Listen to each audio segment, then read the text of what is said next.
ৰাভাই আজি আপং খাই আহিছে। উৎপল শিৱমৰ কবিতাৰ নৱজ্যোতি দত্তৰ পাঠ।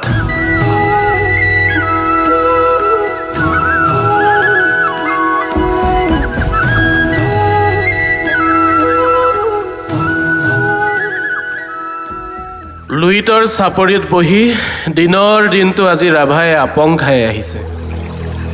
ঢুলঢুলীয়া চকু, উখহি পৰা বাদু, হয়তো নিচাগ্ৰস্ততা, নতুবা ৰাভাৰ কলিজাই কান্দিছে।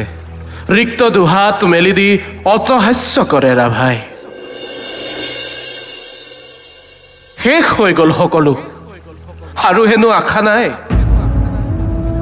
প্ৰতিবাদী হৈ পৰে মানুহজন, প্ৰেমত পৰিলে বা নিচা গিলিলে। চীনাপন্থী বা কমিউনিষ্টৰ অজুহাতত বিচাৰি ফুৰে বিষ্ণুৰাম মেধিয়ে, পৰিচালিত কৰি ক্ষমতাৰ কাইটীয়া চকা। মূৰ কাটি দে ৰাভাক, উপঢৌকন 10,000 টকা। কতনো ভয়ত পলাইছে ৰাভাই। মাথো জাতীয়তাবাদৰ অস্তিত্বক লৈ ফুৰিছে বুকুত আৰ দি সোমাই। বৰকৈ বেদনাত্মক অথবা সংগ্ৰামৰ বাবে গোটাইছে অমোঘ অস্ত্ৰ, অথবা মানুহজন অস্থিৰ, অথবা উৎকণ্ঠাত কঁপিছে। লুইতৰ বাকৰিত বহি দিনৰ দিনটো আজি ৰাভাই আপং খাই আহিছে। ত্ৰিকোণীয়া হাঁহিৰে গাই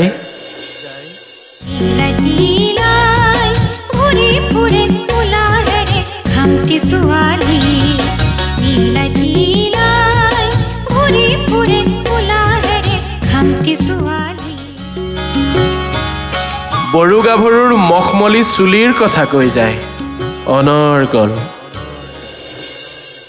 আজি কোনো সংগ্ৰামৰ কথা নাই, নাই নটৰাজ অথবা বাৰাণসীৰ তাণ্ডৱৰ পদচালন। স্বৈৰাচাৰিতাৰ মেৰপেচে বিপ্লৱী সত্তাক তেওঁৰ কৰিলে বাৰণ। সুধিলেই বৰাক ব্ৰহ্মপুত্ৰৰ কথা, জাতীয় প্ৰেমৰ সোণ বাখৰুৱা গাথা, তেওঁ ওঠত আঙুলি গুজি কয়, মই এতিয়া আঙুলিৰ ধাৰত নাচিছো। চুপ, একো নুসুধিবি দেশৰ খবৰ। মই আজি আপং খাই আহিছো। ঘিলাগুৰিত ৰাভাৰ হাতত হেণ্ডকাফ।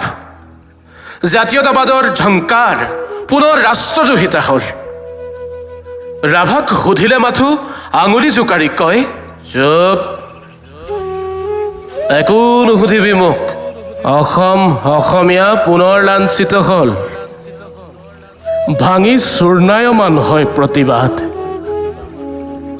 ইতিহাসে দোহাৰে ইতিহাস, জনতাৰ অধিকাৰৰ পৰিহাস। হাতত লেকাম, মুখত লেকাম, মাথো দমনীয়তাৰ খেলা।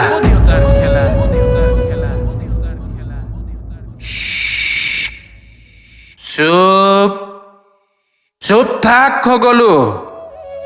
উঠত ওলমাই ল এটা এটা মস্ত তলা।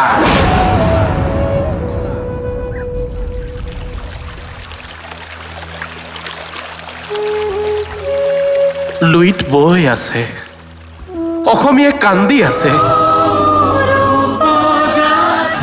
য়াণ্ডাবু যুগৰ পৰা পঁচাশী হৈ আজিও অনৰ্গল চকুলো বৈ আছে।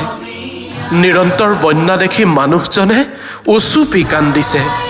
লুইতৰ চাপৰিত বহি সেয়ে দিনৰ দিনটো আজি ৰাভাই আপং খাই আহিছে।